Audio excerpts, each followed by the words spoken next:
আমার ২.৫ মাসের বাচ্চা মেয়েকে আমার শাশুড়ি একেবারের জন্য কোলে নেননি, কেবলমাত্র গায়ের রং কালো হয়েছে বলে। এই রঙের জন্য আমি দায়ী নই, আবার প্রশ্নটা রঙেরও নয়। সব রঙের মানুষের সৃষ্টিকর্তা একজনই। বাচ্চা সুস্থ আছে, ওজন স্বাভাবিক আছে, ঠিকমতো শ্বাস নিতে পারছে, এই কি যথেষ্ট নয়? প্রচণ্ড মন খারাপ হয়ে এলো আমার। সোনাইকে খাইয়ে ঘুম পাড়িয়ে নিলাম। গোসল করতে যাওয়ার প্রয়োজন এখন, কিন্তু একা রেখে যেতে ইচ্ছে করছে না। বাড়িতে মানুষ বলতে আমার শাশুড়ি আর স্কুল পড়ুয়া ননদ আছে। আমার বর ও শ্বশুরমশাই কাজে গেছে। আমি কাপড় ঠিক করে উঠে দাঁড়ালাম। সোনাইয়ের দুপাশে দুটো কোলবালিশ রেখে কপালে ছোট্ট করে চুমু খেলাম। এরপর রুম থেকে বেরিয়ে রাহার রুমে গেলাম। দরজা নক করে বললাম, রাহা ফ্রি আছো? রাহা বসে বসে ফোন টিপছিল। আমাকে দেখে বলল, হ্যাঁ ভাবি বলো। মিহি হেসে বললাম, বোন একটু আমার রুমে এসে বসো না, আমি গোসল সেরে আসি। রাহা বলল, হ্যাঁ ভাবি যাচ্ছি। রুম থেকে বেরোতেই সরাসরি শাশুড়ির সামনাসামনি পড়লাম। আমার দিকে কীভাবে যেন তাকিয়ে আছেন। আমি চুপ করে চলে আসতে চাইলাম। সেই মুহূর্তে তিনি বলে উঠলেন, কি গো বউ, আমার মাইয়াডারের নিজের কামের বেটি পাইছনি? যখন মর্জি 5 মাস খাটাইবা কি? আমি সঙ্গে সঙ্গে প্রত্যুত্তর করলাম, না মা, ওরকম কিছু না, আমি শুধু এসে একটু বসতে বলেছি। আপনি ভুল বুঝছেন। যা বোঝার ঠিকই বুঝছি, তুমি বোঝাইতে আইসো না, নিজের ঘরে যাও। রাহা তখন আমার দিকে করুণ চোখে তাকালো। আমি কিছু বললাম না, নিজের রুমে চলে আসতে নিলাম। তখন আমার কানে তাদের কথা এলো। রাহা বলছে, মা তুমি ভাবির সাথে এমনে কথা বলো কেন? তোর এত সমস্যা কি? যার সাথে যেমনে কথা কন লাগে অমনি কথা কই। শখ কইরা পোলারে বিয়া করাইছিলাম, চাইছিলাম একটা বাধ্য বউ আনমু, আমার সব কথা শুনবো এমন, অথচ কপালে জুটাইছে এমন। প্রত্যেকটা কথা তর্ককরণ লাগে ওর। আল্লাহ বাঁচাইয়া রাখলে আমার পোলারে আমি আবারও বিয়ে করামু। আমি চলে এলাম ওখান থেকে। কি যে কান্না পাচ্ছে, খুব ইচ্ছে করছে কেঁদে বুক ভাসাতে, কিন্তু এখন বয়স হয়েছে। কান্না করে বায়না ধরে খেলনা গাড়ি পাওয়ার বয়সটা আমার আর নেই। লম্বা একটা শ্বাস টেনে সোনাইকে আরেকবার ঠিক মতো গুছিয়ে শুইয়ে দিয়ে কাপড় নিয়ে ওয়াশরুমে চলে গেলাম। আমার বিয়ে হয়েছে 3.5 বছর। তখন আমি অনার্স সেকেন্ড ইয়ারে। একদিন কলেজ থেকে বাসায় ফিরে বসার ঘরে অনেক মানুষ দেখতে পেলাম। আম্মা আমাকে বলল, অঙ্গজা শোন মা, তোকে দেখতে এসেছে এরা, ভীষণ ভালো ঘর থেকে সম্বন্ধ আসছে, তৈরি হ। তারপর আমাকে রেডি করিয়ে নিয়ে এলো ওখানে। পরে বুঝলাম তারা মেয়ে দেখতে এসেছে। বরাবরের মতো আনুষ্ঠানিকতার সাথে মেয়ে দেখাটা হয়েছিল। মেয়ে দেখার রীতিনীতি আমার জানা, তাই চুপ করে মেনে নিয়েছিলাম সব। আর চোখে কবার আমার যার সাথে বিয়ে ঠিক হয়েছিল তাকে দেখে গেছি। লোকটা ভীষণ শান্ত, একবারও আমার দিকে তাকায়নি। আমার শাশুড়ি এবং কাকি শাশুড়ি আমাকে পছন্দ হয়ে গেল সেদিন। তারপর আমাকে আংটি পরিয়ে রেখে গেল এবং মাসখানেকের মধ্যে বিয়ে। বরের নাম জানতে পারি বিয়ের দিন, মাহাতাব সিদ্দিকী। বাবা মায়ের একমাত্র ছেলে, ভীষণ দায়িত্বশীল ও মা ভক্ত। প্রথমে প্রচুর ভয় থাকলেও বিয়ের পর যখন শুনতে পারি আমার শ্বশুরবাড়িতে আমার পড়াশোনার ব্যাপারে কোনো জবরদস্তি চাপিয়ে দেওয়ার মতো নেই, প্রচণ্ড খুশি হয়ে পড়ি আমি। কিন্তু সংসার আর পড়াশোনা দুটো একত্রে সামলাতে পারিনি। আমার শাশুড়ি কখনো আমাকে রান্নাবান্না করতে বলেননি, তবে তাকে একা সব রান্না করতে দেখতে আমার বিবেকে বাধত। আমার শাশুড়ি আমাকে কখনো বলেননি বাড়ি কাজ করতে, তবে চুপচাপ বসে আয়েশ করতে আমার বিবেকে বাধত। আমার শাশুড়ি আমাকে কখনো মাছের মাথাটা খেতে বারণ করেননি, কিন্তু ননদ ভারী পছন্দ করে, ওকে ফেলে নিজের পাতে এই মাছের মাথাটা তুলে নিতে আমার বিবেকে বাধত। আমার শাশুড়ি আমাকে কখনো পড়াশোনা ছাড়তে বলেননি, কিন্তু কাকি শাশুড়িরা যখন পরনিন্দা ও পরচর্চা করতে রোজ রোজ এ বাড়িতে এসে গরম খবর হিসাবে বাড়ির বইয়ের বাড়ির সব কাজ টাজ শাশুড়ির ওপর ছেড়ে দেওয়া নিয়ে কথা বলতো, দিনের নামে কলেজে গিয়ে হিন্দিপনা করার ওপর লাগাম টানার উপদেশ আমার শাশুড়িকে দিত, আড়ালে তা শুনতে আমার বড় বিবেকে বেঁধেছিল। পরদিন শাশুড়ি মাকে গিয়ে বলি, মা আমার না আর কলেজে যেতে ভালো লাগছে না, আমি বরঞ্চ যদি এক্সামগুলোই দিই। মা সায় দিয়েছিলেন আমি পুরোপুরি সংসারে মন দেই। আর তারপর হুট করে মনে হয় পড়াশোনা আর করে কি হবে, আমার পুরো জীবনটা তো আপাতত আমার স্বামী আর সংসার, আমি সংসারী হয়ে উঠি। আমি পড়াশোনাকে জলাঞ্জলি দিই, অথচ একসময় ডিপার্টমেন্টের টপার ছিলাম। ভাবতে দীর্ঘশ্বাস আসে আমার।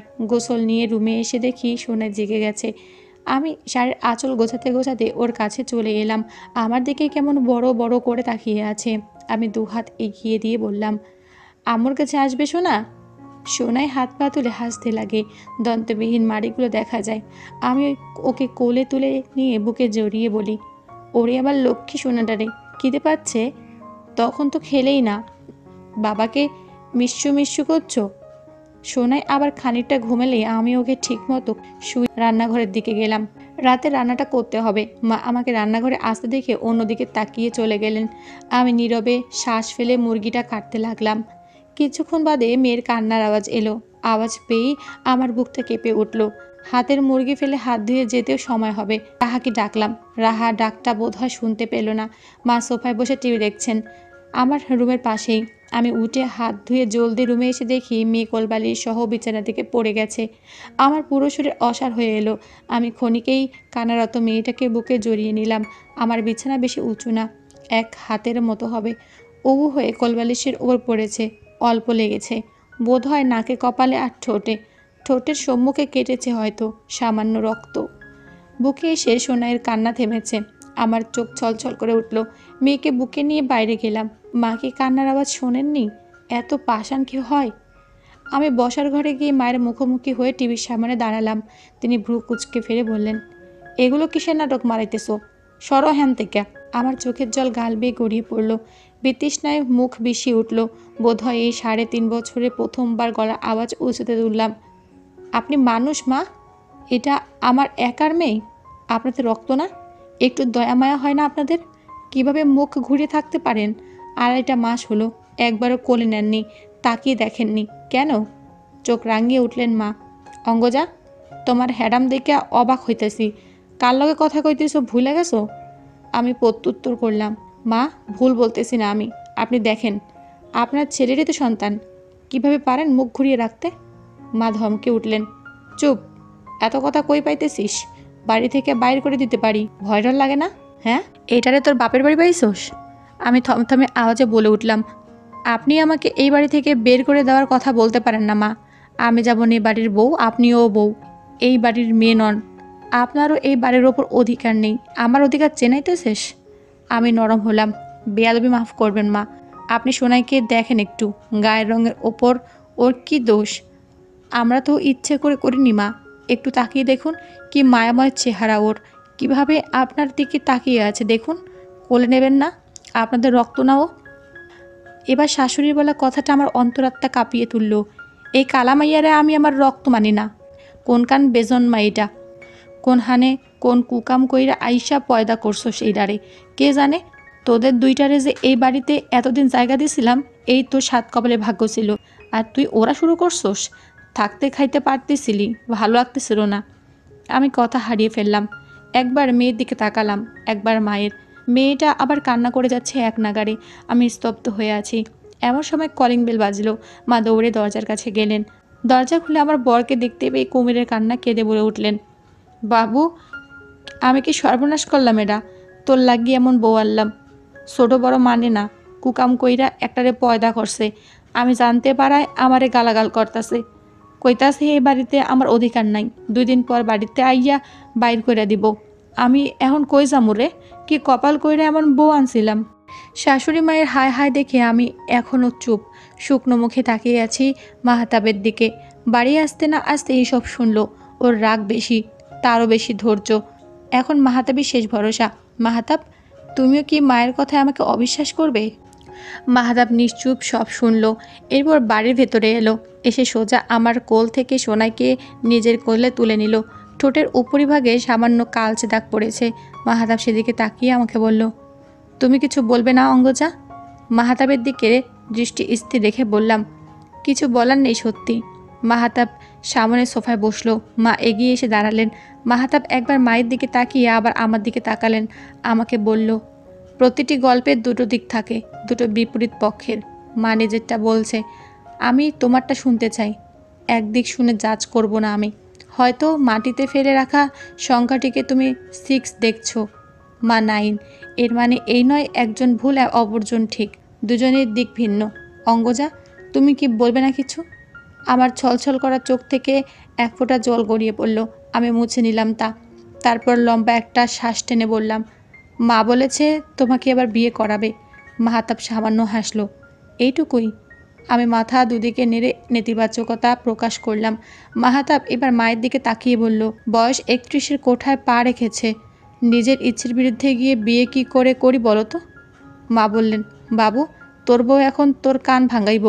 মাহাতাব মুচকে হেসে বলল, তুমি এখানে বসো মা, দেখি কিভাবে কান ভাঙায়, ঠিক আছে? মা মাহাতাবের পাশে বসলেন। মাহাতাব আমাকে বলল, এরপর? মা আমার মেয়েকে ছুঁয়ে দেখে না। মেয়েটা আজ খাট থেকে পড়ে গিয়ে কান্না করছিল, মা তাও একবার দেখেনি। মাহাতাব মেয়ের মুখের দিকে তাকিয়ে আছে, আমাকে থামতে দেখে বলল, এরপর? মাকে প্রশ্ন করি, কেন মা এমন করেন? মা কি বলল? মা বললেন, ও নাকি আমাদের রক্ত না, আমি কোথায় কি করে এসে ওকে জন্ম দিয়েছি, ওর বাবা অন্য কেউ। আমার কথাগুলো এলোমেলো হয়ে যাচ্ছিল, গলা ভিজে আসছিল। মাহতাব মেয়ে নিয়ে উঠে দাঁড়ালো, মায়ের দিকে ঘুরে মাকে বলল, মা এসব সত্য? মা আমতা আমতা করে বললেন, ভুল নাকি? দেখ এই মাইয়া থতমাটা দেখ, তোর মতো কোন দিক দিয়ে হয়েছে, না চেহারার সাইজ না গায়ের রং, যে কেউ দেখেই বলে দেবে এর বাপ তুই না। মাহতাব চোখ বুজে ফেলল, তারপর মায়ের দিকে তাকিয়ে আবার বলল, তার মানে তুমি স্বীকার করছো তুমি এসব বলেছো? হ কইছি, যা সত্যি তাই কইছি। এখন তুইও কি আমার বাড়ির থেকে বাইর করে দিবি বাবু? চম্পা ভাবি আমার কইছিল এই বউ তোর তাবিজ তাবিজ করে রাখছে, এখন বুঝতে পারতেছি আমি। মা কাঁদতে লাগলেন। মাহাতাব মায়ের দিকে এগিয়ে গেল, মেয়ের ডান হাতটা উঠিয়ে মায়ের মুখে ছুঁয়ে কান্না মুছে দিতে লাগলো। মা ছ্যাত করে উঠে সরে গেলেন, বললেন, এটা কি করতাছোস? এই বেজন্মাটারে দিয়া সোয়াবি না আমারে, পাপ লাগবো আমার। মাহাতাব সরে দাঁড়ালেন, আমার মুখোমুখি হয়ে বললেন, তুমি মাকে সরি বলো। আমি বিস্মিত মুখে বলি, কেন? তাকে অধিকার চেনানোর জন্য। আমি দম নিলাম, চোখের পানি মুছে মায়ের কাছে অধিকারের প্রসঙ্গের জন্য মাফ চাইলাম। মা বোধ হয় সামান্য হাসলেন। আমার অসম্ভব খারাপ লাগলো বিষয়টা। আর সেই মুহূর্তে মাহাতাব বলে উঠল, 8:20 বাজে অঙ্গজা, 9টার মধ্যে আমার আর সোনাইয়ের জিনিসপত্র সব গুছিয়ে ফেলো, আমরা বেরোবো। আমি বুঝতে না পেরে ওখানে দাঁড়িয়ে রইলাম।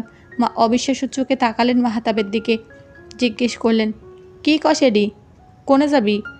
মাহাতাব মুচকি হাসলেন, মায়ের দিকে তাকিয়ে বললেন, আমি কারো প্রতি অবিচার করব না মা। এখানে থাকলে রোজ রোজ তোমার আর আমার বইয়ের ঝগড়াঝাটি হবে। মনের ভেতর একবার সন্দেহের উৎপত্তি হয়ে গেলে কখনই আর বিশ্বাস করা যায় না কাউকে। তুমিও আমার বউকে বিশ্বাস করতে পারবে না। আর আমি চাই না যে মেয়েটা নিজের সব কিছু ছেড়ে আমার কাছে এসেছে সেই মেয়েটাকে কষ্টে রাখতে। পৃথিবীর সমস্ত কষ্টে আমি শূন্যে চড়াবো আমার বউয়ের জন্য। কষ্টটা যদি তোমার তরফ থেকে আসে আমি ঢাল হতে পারবো না সব ক্ষেত্রে। মাতৃ আজ্ঞা পালন করতে করতে হয়তো মেয়েটাকে কষ্ট দিয়ে ফেলবো, তাই তোমাদের আলাদা থাকাই ভালো। তোমার জন্য তোমার পরিবার আছে, আমি আছি। আমার বউ আর আমার মেয়ের জন্য কেবল আমি আছি। আপাতত চাইছি সবাই ভালো থাকুক। মাহাতাবের এত সব কথার মাঝে আমি আটকে রইলাম তার বারবার বলা আমার বউ কথাটিতে। মা চিল্লিয়ে উঠলেন, আব্বা যাইস না, আমি কাল তোরে হুজুরের কাছে নিয়ে যাবো। চম্পা ভাবি কাইলি আমারে কইছিল বউ তোরে তাবিজ করছে। আমি বিশ্বাস করি নাই তখন, কিন্তু এখন বুঝতাছি। আল্লাহ, আমার কি সর্বনাশ হইল। আব্বা কাইলি না, এহানি চল, তোরে হুজুরের কাছে নিয়ে যাবো। মাহাতাব বলল, মা আমার স্ত্রীর চরিত্র ও সন্তানের জন্মে প্রশ্নে তুলে তুমি আমায় বুঝিয়েছ আমি স্বামী ও বাবা হিসেবে কতটা ব্যর্থ। সেখানে কিভাবে একজন আদর্শ ছেলে হিসেবে তোমার আঁচলে বাধা পড়ে বলো তো? মা অশ্রুসিক্ত নয়নে মাহাতাবের দিকে তাকিয়ে রইলেন, তারপর কি যেন একটা ভেবে তেড়ে আসতে নিলেন আমার দিকে। বিড়বিড় করে বলছেন, হারামজাদি, আমার এত শখের সংসার নষ্ট করতে আসিস তুই? আগে থেকেই ভাবিরা কইছিল বউ কখনো মাইয়া হয় না, আগে থেকে টাইটে রাখতে হয়, নাইলে মাথায় সইডা নাচন শুরু করে, তারপর একসময় সংসার ভাঙে। আমার পোলাটা একটা সারা 2টা কথা কইতো না আমার ওপর, সে আমারে কথা শোনায় তোর লাগে তোরে। মা এগিয়ে এসে আমার চুলের মুঠি ধরতে এলেন। ওপাশ থেকে মাহাতাব এসে মাঝে দাঁড়িয়ে পড়ল। মা হিস হিস করতে করতে বললেন, বাবু পথ ছাড়, সামনেতে সর। মাহাতাব কঠিন গলায় আমাকে আদেশ করলো, 5 মিনিট, যা প্রয়োজন গোছাও। মা বললেন, কোথাও যাবি না তুই, এই মেয়ের যাইতে ক, ওরে আমার বাড়িতে বাইর হইতে ক। মাহাতাবের গলা আরও গম্ভীর হলো, অঙ্গজা, তোমায় যেতে বলছি না রুমে, যাও। আমি চলে এলাম। রুমের ভেতর থেকেও মা ছেলের কথা শুনতে পেলাম। মা বিভিন্ন কথা বলে যাচ্ছেন, মাহাতাব তা শুনছে।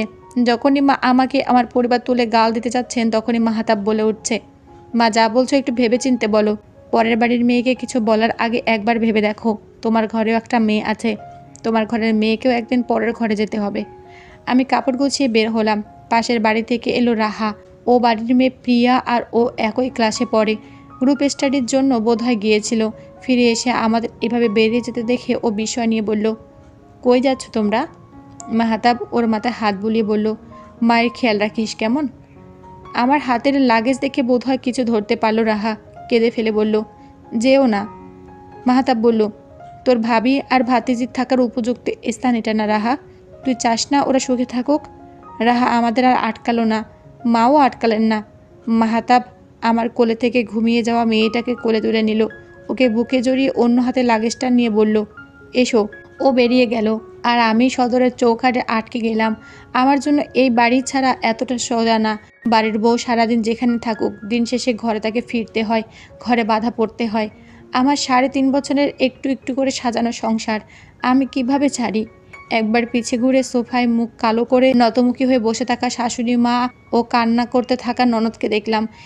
একটু পর বাবা ফিরবেন, এসে বলবেন, আম্মু 1 কাপ চা দিয়ে যাও তো দেখি। আমার আর চা নিয়ে যাওয়া হবে না। আমার আর চায়ের বাহানায় বাবার সাথে ঘণ্টাখানেকের আলাপন হবে না। এ বাড়িতে সবচেয়ে বেশি কথা তো বাবার সাথেই বলি। মানুষটাকে বলে যাওয়া উচিত নয় কি? মাহাতাব তাড়া দিল, অঙ্গজা এসো, দেরি হয়ে যাচ্ছে। আমি চৌকাঠ পেরোলাম, কিন্তু এই রাতের 9টা বাজে। আমাকে আর আমার 2.5 মাসের বাচ্চা সন্তানকে নিয়ে মাহাতাব যাবেই বা কোথায়? ব্যথিত চোখে যখন ওর দিকে তাকালাম, চোখের প্রগাঢ় পরক মাহাতাব আমায় আশ্বাস দিল, আমি আছি। বাতাসেরা যেন একত্রে গান গেয়ে উঠল, পুরো পৃথিবী তোমার বিপরীতে থাকলেও আমাকে তুমি পাশে পাবে। মাহাতাব আমাকে নিয়ে সেদিন ওর একটা বন্ধুর বাড়িতে উঠল। বন্ধুর পরিবারের লোকেরা আমাকে আর আমার মেয়েকে আপন করে নিল ক্ষণিকেই। ভাবির সাথে দারুণ একটা সম্পর্ক তৈরি হয়ে উঠেছিল আমার। বাবা কল দিয়েছিল রাতে, আমাকে ফিরতে বলেননি, কেবল হাসি মুখে বলেছিলেন, মা আমি চাই তুই ভালো থাকিস। আমি জানি এখন তুই ভালো থাকবি। আমার নাতনির খেয়াল রাখিস। আমি প্রতি সপ্তাহে 2 বার করে তোদের দেখতে আসবো। মাহাতাব পরের 3 দিনের জন্য অফিস থেকে ছুটি নিয়ে নেয়। সকালে উঠে অফিসের নিকটবর্তী এলাকায় বাসা দেখে ফেললো, একটা 2 বেডের বাসা। মাসের শুরু, বেতনটা ব্যাংক অ্যাকাউন্টে ট্রান্সফার করা হয়েছে 2 দিন আগে। এতে সুবিধা হলো, মাহাতাব বেতনের 60,000 উঠিয়ে নিয়ে সেখান থেকে 20,000 বাড়িতে পাঠিয়ে দেয়। বাবার ইনকাম যথেষ্ট হলেও মাহাতাব বরাবরই 20,000 মার হাতে এবং 20,000 আমার হাতে তুলে দেয়। আমার টাকাগুলো ডিপোজিট করে রাখতাম, বাকি টাকার কিছুটা বোনের কাছে এবং নিজের হাত খরচের জন্য রাখতো। বাড়ি খরচ বাবার টাকাতেই চলতো। এখন পরিস্থিতি ভিন্ন, তবুও নিজ দায়িত্বে মায়ের কাছে 15,000 এবং বোনের হাত খরচের জন্য 5,000 পাঠিয়ে দিল। মোটামুটি চলার জন্য বাকি টাকায় বাসায় অ্যাডভান্স দিয়ে টুকিটাকি সামগ্রী কেনা হলে 10,000-এর মতো রইল। বাসা পরিষ্কারের কাজে আমি হাত দিতে পারিনি। আমার মাত্রাতিরিক্ত ডাস্ট অ্যালার্জি, আবার ঝুঁকে মোছামুছি করতেও পারিনি। সবটা মাহাতাব একাই করলো বিনা অভিযোগে। সারাদিন বাইরের খাবার দিয়ে চললাম। রাতে মেয়েকে ঘুম পাড়ানোর জন্য যখন শুয়েছি, মাহাতাব এসে দুম করে পাশে শুয়ে পড়ল। আমি মলিন চোখে ওর ক্লান্তি দেখলাম। ও প্রচণ্ড উদাস গলায় আমাকে জিজ্ঞেস করলো, খুব কষ্ট হচ্ছে অঙ্গজা? এ তো কটা দিন কষ্ট করো, তারপর আমি সব ঠিক করে দেব। আমার কি যে খারাপ লাগলো। এই মানুষটার আমার প্রতি কোনো অভিযোগ নেই কেন? অন্য কোনো পুরুষ হলে এই ক্লান্তির জন্য বোধহয় খারাপ ব্যবহার করে ফেলতো, অথচ আমার পুরুষটা এমন কেন? নিজেকে নিয়ে ভাবে না কেন? আমি বিড়বিড় করে বললাম, মাহাতাব চলো ফিরে যাই, এভাবে তোমার অনেক কষ্ট হবে। মাহাতাব হাসলো, আর ও বাড়িতে তোমাদের কষ্ট হবে? আমি মানিয়ে নেব। আমি তোমার কষ্ট মেনে নিতে পারবো না যে, আমি তোমাদের কাউকে কিছু বলতে পারবো না, তবে মাকে বোঝাবো, মাঝে মাঝে বোঝাবো সবটা মাকে। আমি অনেক দিন ধরে আমার মেয়ের প্রতি মায়ের উদাসীনতা লক্ষ্য করেছি, কিন্তু টের পাইনি। তোমার বিষয়টা আগে বলা উচিত ছিল। আমি ফুঁপিয়ে উঠে বললাম, ভালোবাসি মাহাতাব। মাহাতাব 1 হাত আমার গালে রেখে বলল, আমি আমার সন্তানের মাকে ভীষণ ভালোবাসি। আমার সে কি সুখ। ধীরে ধীরে সংসারটা গুছিয়ে নিতে লাগলাম। সোনাই বড় হতে লাগলো। ওর ভালো নাম মেহেরিন সিদ্দিকী অঙ্গনা। ওর চাঞ্চল্য বাড়ল। বাড়ির এ কোণা থেকে ও কোণা হামাগুড়ি দিতে লাগলো। বাবা প্রায়ই আসে। রাহারও রোজ স্কুল থেকে ফেরার পথে সোনাইকে দেখে যায়। মেয়েটা বড় হতে লাগলো বাবার মতো করে। সবসময় ঠোঁটের কোণে বিশাল একটা হাসি থাকে। কাঁদে কম। হাঁটতে গেলে যদি পড়ে যায় তখন কাঁদে না, কিছুক্ষণ বসে থেকে এদিক ওদিক দেখে, তারপর ওঠার চেষ্টা করে। এখন সে কিছু শব্দ বলতে পারে, যেমন মা, বাবা, দাদা, মাম্মানি, খাবো, যাবো, এসব। 2 দিন ধরে ওকে শেখাচ্ছি দাদু বলা, ও শিখেছেও। তারপর আজ আমার অন্য নাম্বার দিয়ে মাকে কল দিলাম। মা যখন কল রিসিভ করলো, সোনাইয়ের সামনে ধরলাম। সোনাই একগাল হেসে দাদু দাদু বলতে লাগলো। ওপাশে তখন থমথমে নীরবতা। আমি হেসে ফেলে কল কেটে দেই। এরকম কাহিনী আমি মাঝে মাঝেই করতে লাগলাম। সোনাইকে নিয়ে আজ একটু বের হচ্ছিলাম কিছু কেনাকাটায়। রাস্তায় মায়ের সাথে দেখা হয়ে যায়। তিনি এড়িয়ে গেলেন না, এগিয়ে এসে আমার দিকে তাকিয়ে জিজ্ঞেস করলেন, কি খবর? আমি মুচকি হেসে বললাম, আলহামদুলিল্লাহ মা, ভালো আছেন? যার পোলা বাড়ি সারে সেই মা ভালো থাকে? আমি টের পাই তার সূক্ষ্ম ব্যথাটা। এর মধ্যে শোনায় দুহাত বাড়িয়ে দিল মায়ের কোলে যাওয়ার জন্য। গোলমুখের ফোলো ফোলো গালে হাসছে। মা এড়িয়ে যেতে পারলেন না, কোলেও নিলেন না। কেমন একদৃষ্টে সোনাইয়ের দিকে তাকিয়ে রইলেন। গাড়ির হর্ন বাজতেই মা সংবিৎশক্তি ফিরে পেলেন। এদিক ওদিক তাকালেন, তারপর বললেন, আমার পোলাকে আমার আলাদা কইরা ভালো করো নাই। আমার ইচ্ছাকৃত না বুঝি।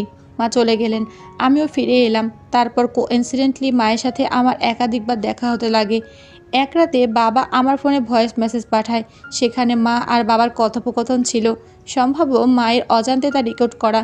মা বলেছিলেন, জানেন বাবুর আব্বা, মায়েরা না এক্কেরে বাবুর মতো দেখতে।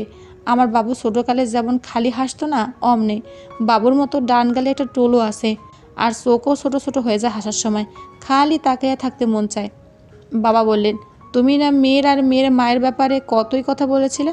মায়ের থেকে অনেকক্ষণ বাদে উদাস গলায় কথা এলো, পাশের বাড়ির ভাবিরা আমার নাতনির গায়ের রং নিয়ে যেমন চোখ মুখ কোচকায়, আমার খারাপ লাগে। সেদিন ভাবি তো মেলা কথা কইল, রাগের মাথায় অঙ্গজের ওপর ঝাড়ছি। আমার উচিত হয় নাই। তাইলে কল দিয়ে ফিরতে। কইলেই ফিরবো। বাবা বললেন, চেষ্টা করতে পারো। মা চেষ্টা করলেন না, কথাও বললেন না। আর এভাবে আরও কটা মাস কাটলো। ও বাড়ি থেকে চলে আসা 1.5 বছরের বেশি পেরিয়েছে। একদিন মাহাতাব সন্ধ্যের আগে অফিস থেকে চলে এলো, সাথে মাকে নিয়ে এলো। আমি প্রচণ্ড অবাক হয়ে যাই। মাকে ভেতরে এনে বাড়ির এদিক ওদিক দেখাতে লাগলাম। আমাকে বলল মায়ের পছন্দ মতো রান্না করতে। আমি রান্নায় লেগে যাই। সোনাই রুমে খেলছিল। মাহাতাব গোসলে গেল। আমি রান্নার এক ফাঁকে সোনাইকে দেখতে রুমে আসি। ভিড়িয়ে দেওয়া দরজার এক প্রান্ত দিয়ে সোনাইয়ের পাশে মাকে বসে থাকতে দেখলাম। সোনাই তার প্লাস্টিকের খেলনাগুলো নিয়ে খেলছে। একটা একটা মায়ের দিকে দিচ্ছে, আবার খেলছে। মা চুপ হয়ে ওর দিকে তাকিয়ে আছে। আদর করছে না, ফেলেও দিচ্ছে না। কেমন যেন বিমুগ্ধ চোখে আমার মেয়েকে দেখে যাচ্ছে। প্রশান্তির শীতল হাওয়া আমার অন্তর ছুঁয়ে গেল। আমি দৌড়ে রান্নাঘরে এসে রান্নায় মন দিলাম, পাছে না মা দেখে ফেলে। মাহাতাব গোসল সেরে বেরোতেই ওকে জিজ্ঞেস করলাম, মা এলো নাকি জোর করে নিয়ে এলে? মাহাতাব হেসে বলল, এভাবে আসতো নাকি? আসতে ইচ্ছে হলো, আসতো না, তাই জোর করে নিয়ে এলাম। আমি আমার দায়িত্বশীল স্বামীকে মুগ্ধ চোখে দেখে গেলাম। যাওয়ার সময় মা বারবার পিছিয়ে ফিরে চাইছিলেন। আমি বললাম, মা একদিন থেকে যান। মা তাতে রাজি না। মাহাতাবের হাত শক্ত করে ধরে বললেন, আব্বা ফিরে আয়। মাহাতাব নিশ্চল আওয়াজে বলল, তোমাকে রেখে বাবা কখনো অন্য জায়গায় থেকেছে মা? তুমি নানু বাড়ি গেলেও তো বাবা গিয়ে থাকতো। মা চুপ থাকলেন। মাহাতাব আবার বললেন, তাহলে আমি কিভাবে ওদের রেখে যাই? মা হয়তো খুব করে বলতে চাইলেন, ওদের নিয়ে আয়, কিন্তু বললেন না কিছু। প্রলম্বিত শ্বাস ফেলে চলে গেলেন। এরপর সম্ভবত আরও কটা মাস যাওয়ার পর একদিন হুট করে মাহাতাব আমাকে বলল, এক জায়গায় নিয়ে যাবে, তৈরি হতে। আমি সোনাইকে নিয়ে তৈরি হলাম। মাহাতাব আমাকে চমকে দিয়ে আমার বাড়িতে নিয়ে এলো। মা দেখে অবাক হলেন প্রচণ্ড। চেহারায় বিস্ময়ের সাথে একঝাঁক খুশি নিয়ে জিজ্ঞেস করলেন, চলে আসছিস তোরা? যেন তিনি চান আমরা থেকেই যাই। কেবলমাত্র ইগোর জন্য মুখ ফুটে বলতে পারছেন না। মাহাতাব জবাবে হাসলো, কিছু বলল না। রাহা এসে আমাকে জড়িয়ে ধরল। দুপুরে খাওয়া দাওয়া শেষ হলো। আরও কিছুক্ষণ থাকার পর হুট করে মাহাতাব বলল, আবার একদিন আসবো মা, আজ যাই। মা সঙ্গে সঙ্গে বলল, না গেলে হয় না? মায়ের আওয়াজ ভেজা। মাহাতাব মায়ের দুগালে হাত রেখে কপালে চুমু খেয়ে বলল, আবার আসবো। মা হয়তো কেঁদে দিতেন। আমরা তখন বিদায় নিয়ে চলে এলাম। তারপর একদিন আমার ফোনে মায়ের কল আসে। মায়ের গলার স্বর ভেজা। কেমন আছো অঙ্গজা? আলহামদুলিল্লাহ, আপনি? খালি বাড়িতে ভাল লাগে না, সারাদিন একা থাকি। ময়রা পইরা থাকলেও কেউ জানবো না। এভাবে বলছেন কেন মা? কেমনে কমু আর? মায়ের কথা শুনে খারাপও লাগলো, বাচ্চামো দেখে হাসিও পেল। আমি জিজ্ঞেস করলাম, আমরা কি আসবো মা? আয়সা তো চইলা যাও। আপনি কি চান আমরা এসে থাকবো? এখন কি মাইক লেগে কন লাগবো? মা রেগে যাচ্ছেন। আমি হেসে ফেলে বললাম, মা আসছি, দাঁড়ান। কল কেটে দিলাম। মাহাতাবকে কল দিয়ে বললাম, আমি বাড়ি ফিরবো। অফিস থেকে সোজা ও বাড়িতে এসো, আর এ বাড়ির সব কিছু ও বাড়িতে নেওয়ার ব্যবস্থা করো। মাহাতাবকে কিছু বলতে না দিয়েই আমি চলে এলাম। বাড়ি এসে দেখলাম মা সিঁড়ির সামনে বসে আছেন।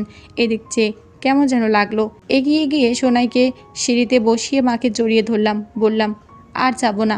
মা কিছু বললেন না, আগলে ধরলেন না, সরিয়েও দিলেন না। আমি সময় নিয়ে সরে এলাম। মা ভেতরে আসতে বলে তড়িঘড়ি করে ভেতরের দিকে চলে গেলেন। যাওয়ার সময় আমি স্পষ্ট দেখতে পেলাম তার চোখ ভেজা। রাতে মাহাতাব এলো, মায়ের কাছে বলল, মা, মানুষের কথার জাল খুব শক্ত, কারো কথায় পেঁচাবে না কেমন? তোমার মন মস্তিষ্ক তাদের শব্দরা কন্ট্রোল করতে পারে। আমার মা এত দুর্বল নাকি? মোটেও না। নিজে দেখবে, শুনবে, তারপর সঠিক বিবেচনা করে সিদ্ধান্ত নেবে। কথার আঘাতের চেয়েও বড় আঘাত নেই মা, এই আঘাতের ওষুধ নেই। মা সম্পূর্ণ কথা বুঝতে পারে, তারপর আর আমাকে নিচু করে কখনো কিছু বলেনি। মাহতাব পৃথিবীর সবচেয়ে ভালো স্বামী। তোমার নিরপেক্ষতা আমার এক আসমান সুখ উপহার দিয়েছে। সব স্বামীরা তোমার মতো হাজারো মায়ের ঘর ভাঙে না, হাজার নারী অবহেলায়, অবজ্ঞায়, নির্যাতনে এক কোনায় গুমড়ে মরে না। সব অঙ্গজার ভাগ্যে কেন মাহতাব নেই?